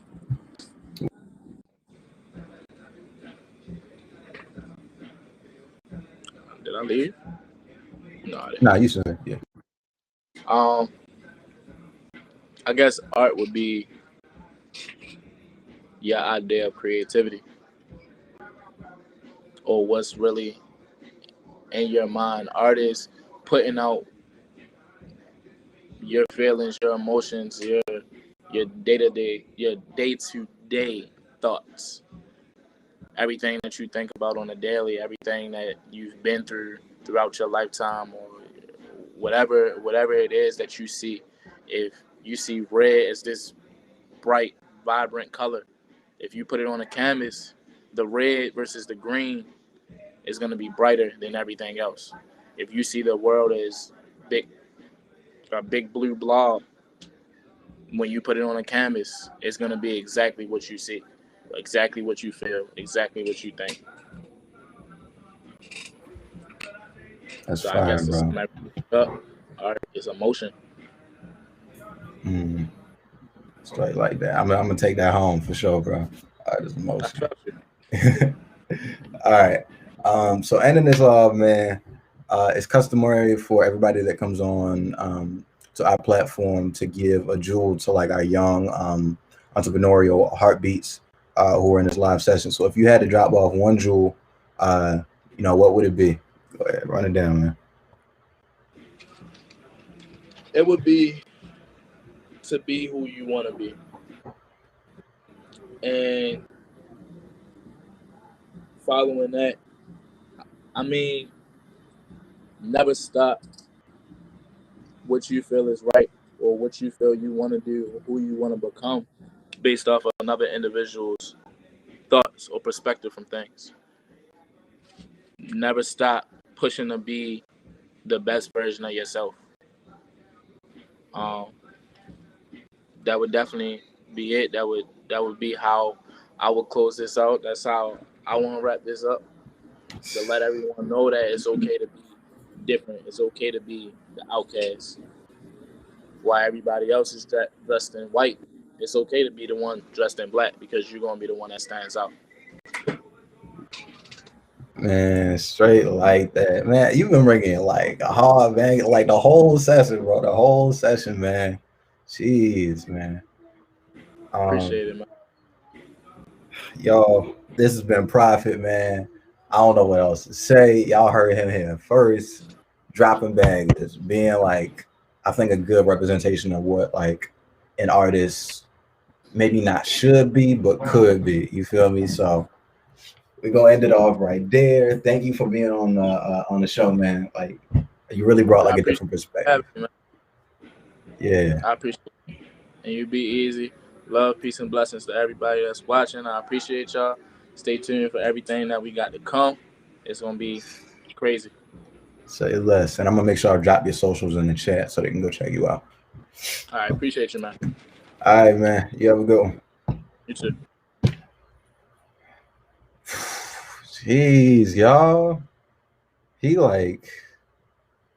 He came hard. What did y'all think about that one? Like, let me know. Let me know, because he definitely came hard. Like what did y'all think about that one? He was a lot different from what I expected, for sure. But like, I'm kind of glad in that, for real. Man, jeez. Yeah, man. It was so much up in there that I think really defined him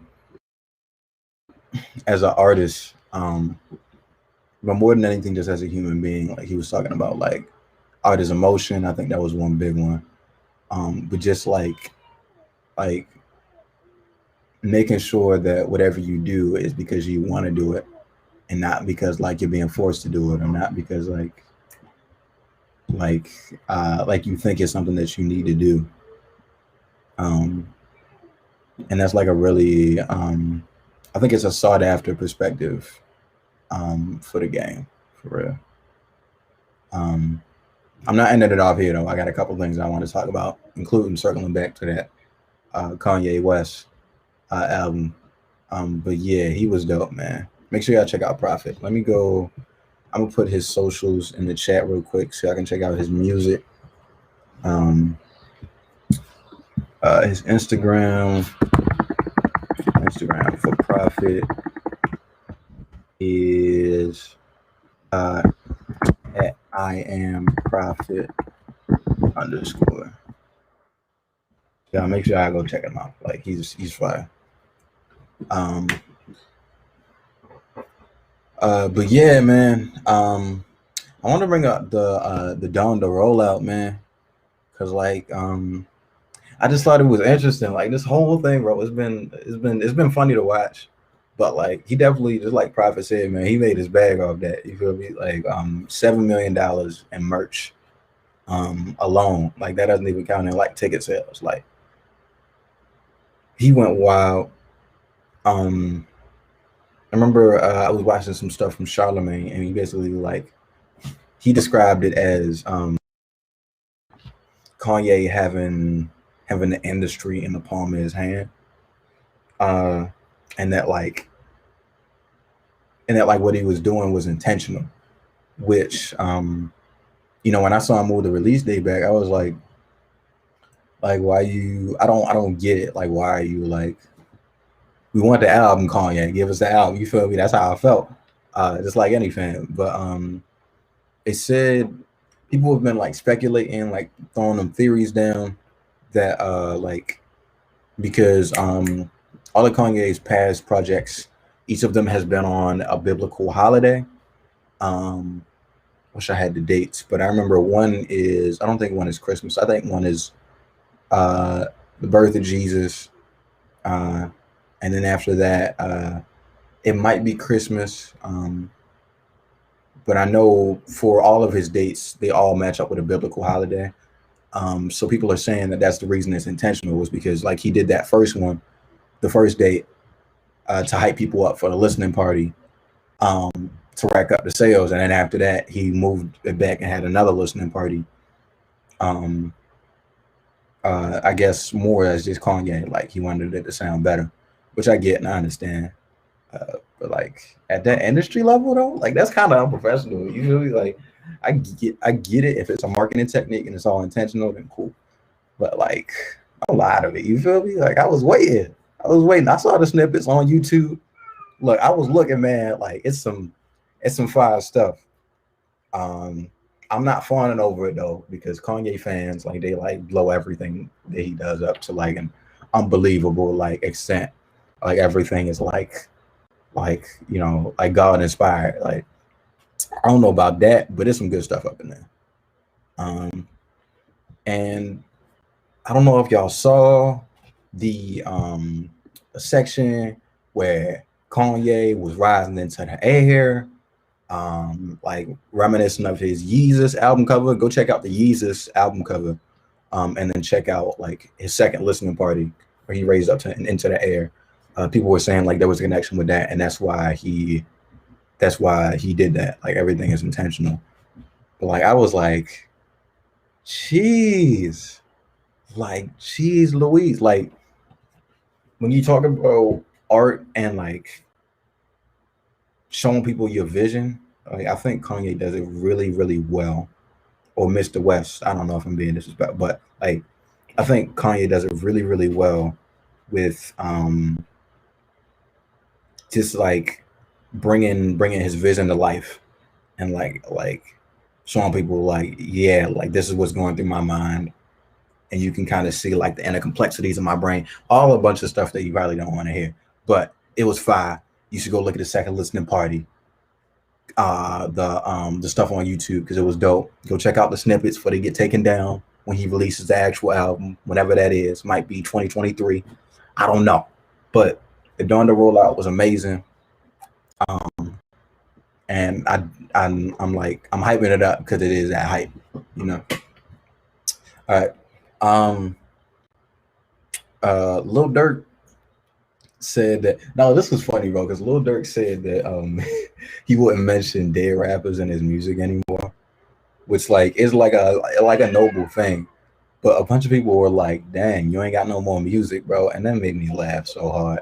Because I was like, ain't it kind of true though? Like, what dead rappers are we talking about? Like dead rappers that are your friends, or like, because like 80% of your discography mentions dead rappers. That's what makes it hype. Like, this might just be like Lil Durk saying, hey, y'all, I'm about to retire. Look, I made Kanye crazy because I'm telling y'all that I'm about to head the gospel. Like this might be the moment, you know? Like I'm just waiting to see. Like It might be like a Lil Baby and Kirk Franklin. If y'all heard that song, which was people said it was trash, I think it's fire. I even made a bar about it, and I'm going to put my raps, but I'm not going to talk about myself.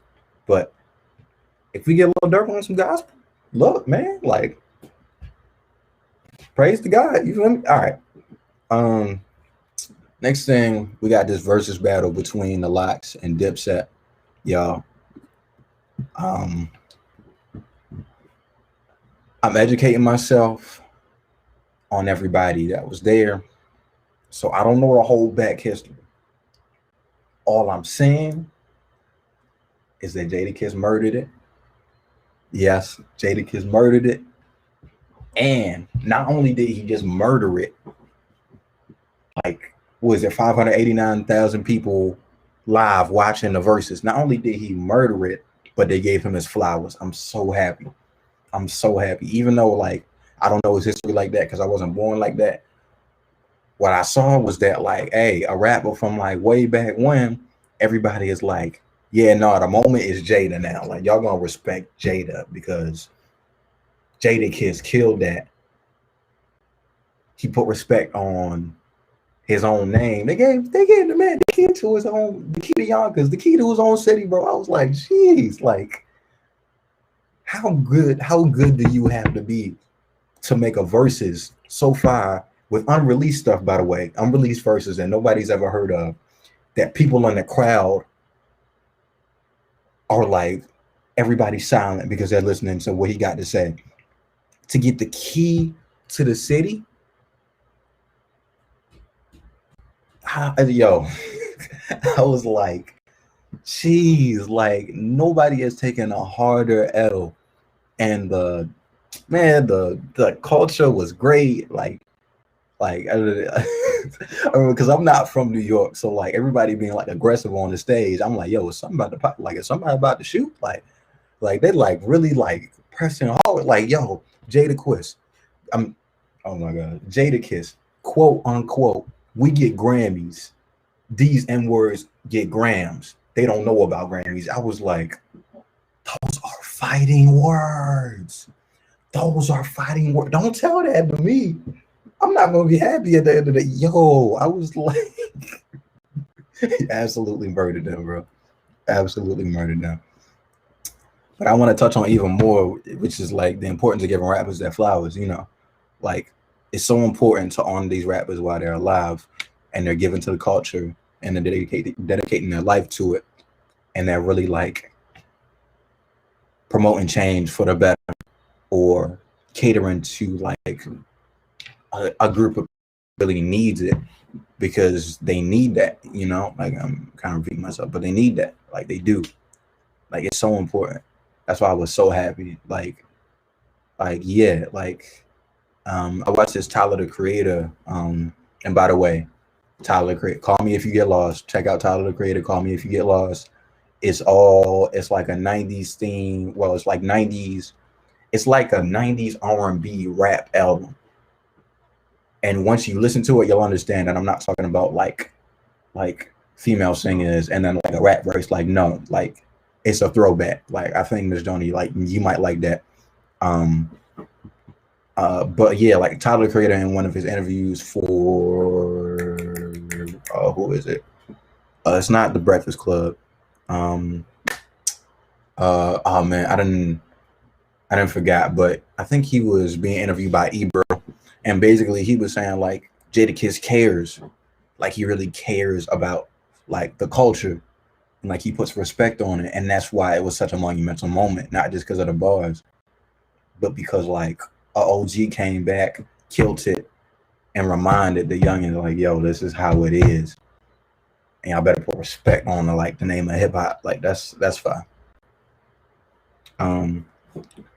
Man, I meant to mention Yatik to Prophet and the rise of R&B murder music wave, which is like, look, I love my generation, so I'm gonna own it. Look, I'm gonna stick beside it. Look, them R&B songs be hard. Look, they may not be what y'all envisioned as us taking R&B in a new direction, but all I'm saying is like, I don't live that lifestyle, but it's hard though, you know, like the song, like I was banging, like, okay, I'm finna let it on, I'm posted with the game. Like I was like, ooh, ooh,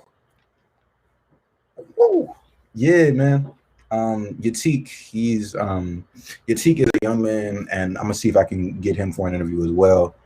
He ain't been responding. Like I've been trying to buzz in his ear, but he ain't been responding. So I got to take some new methods. But I'm gonna get in touch with him somehow to see if I can get him on here. Yo, the blow up of him from his song "Let It Off," which I think is clear because he's getting money from it. Like I was like astounded because that's from Baltimore. You know, like somebody who came from Baltimore, rapping the city, is like now on the path to like bigger heights, and I always love to see that because it's not typical music that he's doing. Like he's really just doing his own style, and I was like that's what Baltimore needs. Like we need like a little touch, like a little sprinkle. Like the seasonal salt that we got now ain't cutting it. We need like another company. We need a new brand. We need some more ingredients. You feel me? Like something, because like the Howlin', Shaolin, Kowlin, Busy No Kizzy. We just hit it with Izzy lines. Ain't hitting no more like they used to, y'all. We need to re-up because something got shaped, you know, like the culture is changing and I support it like full. Like, yeah, man. I'm just like, I'm happy for music right now. It's been like a great moment.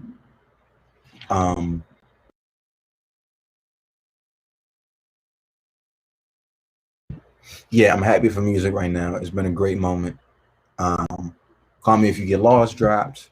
Vince Staples' self-titled album. I think I should check out Vince Staples' album. It's a great album. I listened to it I've listened to it 5 times front to back, and then it's maybe like 2 or 3 songs on there that I like have in rotation. It's great. Check out Vince Staples' album. Check out Tyler the Creator, Call Me If You Get Lost. Amazing rollout. Dawn Defend and Drop before the year is up. Lil Durk ain't talk about dead rappers no more, so I think he retiring. Jadakiss got his flowers. Respect on Jada. Yatik Blue, and we had a lovely, a great interview with Prophet, man. I'm happy to get out into his personality and really just get an inner peek into who he is as an artist. And I'm hoping to see I'm gonna start reaching for a bigger artist now. Naeem was the one that kind of put me onto that. Like you can reach anybody, you just gotta try. So I'm gonna definitely try to start bringing some bigger names in here, as well as just like searching for people who care about the culture that can hopefully give a different perspective to what I mean when I'm talking about the music stuff, because I love it. Like I truly love it. And because I love it, I want other people who love it to convey how much they love it to y'all, so y'all can love it too. A lot of love in there. All right, y'all. It's 7:58. I didn't talk to y'all ears off with a bunch of stuff that you probably don't care about. But it's been a great session. Can't prepare it this time though, which I'm happy for, and I'm gonna keep on trying to do that same thing. And thank y'all for being here with me. Like this was fun. I'm gonna try to bring back maybe the artist contest. Try to get if I get enough people interested, then I'll try to bring back us having a what's it called, like a talent show, kind of like what we had before, but I want to make it live, on the session, because I think that'll be more interesting for everybody to see. Me just getting a bunch of rappers in the same place at the same time, giving them the same beat, and then just y'all deciding while we're all there, who's the dopest. Because if you step up on the mic and you kill it right there, then it's no finagling within that. You dope. You know what I mean? So all right, that's all I got for this session. Ms. Joni, I'm wrapped out. Yeah. Yo, I love it. Thank you, Beats. Great job. Hey, yo, that Lox versus Dipset. Yo. Ooh. That Lox versus Yo, it whoever didn't watch it need to just watch it. Like you need to just Yeah. watch it and like just really like, yo, Jadakiss carried that whole thing, yo. Johnny, what do you think about it? I mean, it's epic. You know, that's my era of music. Like, that's Yeah. my time. Like, I mean, I think anybody that knows '90s music, like, we could have already guessed that the Lox was going to kill it, and not because Dipset not good, like, but Lox just had like, it's just a different vibe. But I don't think Mm. anybody expected for Jadakiss to murder the whole scene like that. I mean, like, yo, we knew the man was a beast, but like, yo, he really, really did not come to play at all. I'm gonna have to watch it back today because, like, yeah, that's hip hop right there. That's hip hop. It is, and that's why I be fussing, yo, with y'all every single week. Like, yo, if our people really stand up, y'all ain't got nobody. Like, yo, y'all ain't got nobody on that level. And I mean, you know, I'm accepting kind of like how you said the generation has changed. So I'm accepting that, you know, all right, what y'all consider music is y'all what y'all consider music. But like, yo, that ain't what we meant. Like, that ain't like Jadakiss gave everybody a lesson on what we meant by when we said back in the day you had to really have talent. Now you ain't gotta have talent. You just need a little auto tune and you good. Auto tune and a nice catchy hook, and you done. Don't nobody care about what you saying or doing in the middle. So, but Jadakiss reminded us you needed talent back in the day, yo. Yeah, for sure. That was a lesson for me, like, for real. Oh, Miss Johnny. All right. All right, B. I'll see you next week. Thank you so much again. All right, no problem. See y'all later. Yo, I love it, yo. I love it, yo. Shout out to Beats, man, on here, yo, every week faithfully. Hey, yo, this the last YouTube live until September. Don't look for me next week. Don't look for me the week after that, yo. This is the last YouTube live until September. So enjoy y'all break, yo. And look, while we gone, still keep yourself consistently in a growth space. Still keep yourself consistently learning and growing and connecting and doing all the stuff that you normally would do as if we were having sessions. So just because we're not going to be on live don't mean that you off the hook, because you're not. We about to get up out of here, yo. Y'all already know, yo. Thank you, Donovan. Y'all already know what I'm about to say, yo. Go be productive, yo. Go be productive. You still got about at least 2 more hours left. At least 2 more hours left in this working day, yo. Go be productive. Go work on your goals. Like, yo, that's where the magic happens when you work on your goals. Go and work on your goals. Your goals ain't gonna work unless you do. And what do we always say, yo? Like, you ain't gotta start all crazy with big goals. Like, yo, you can work on your little goals. And if you ain't got no goals, yo, don't hit me up. Y'all already know. Hit up one of these OG Heartbeats, yo. Let them help you make some goals and stop making excuses. Like, yo, just start where you are with what you have. Work on your goals. Learn how to discipline yourself so that you keep your attention and you keep your focus on your goals when it's time to work on your goals. 2 hours is not a lot of time for you to buckle yourself down and work on your goals. And yo, you ain't got no goals, yo. Trying to tell you, yo, that's a way bigger problem. That's like walking through life blindfolded. I do not recommend it. Don't do it. But yo, work on your goals. Enjoy the rest of y'all summer. I'm really looking forward to like really coming back harder and stronger in the fall, yo. It's about to be serious. But all right, y'all. I'll holler at y'all later. I see y'all in September.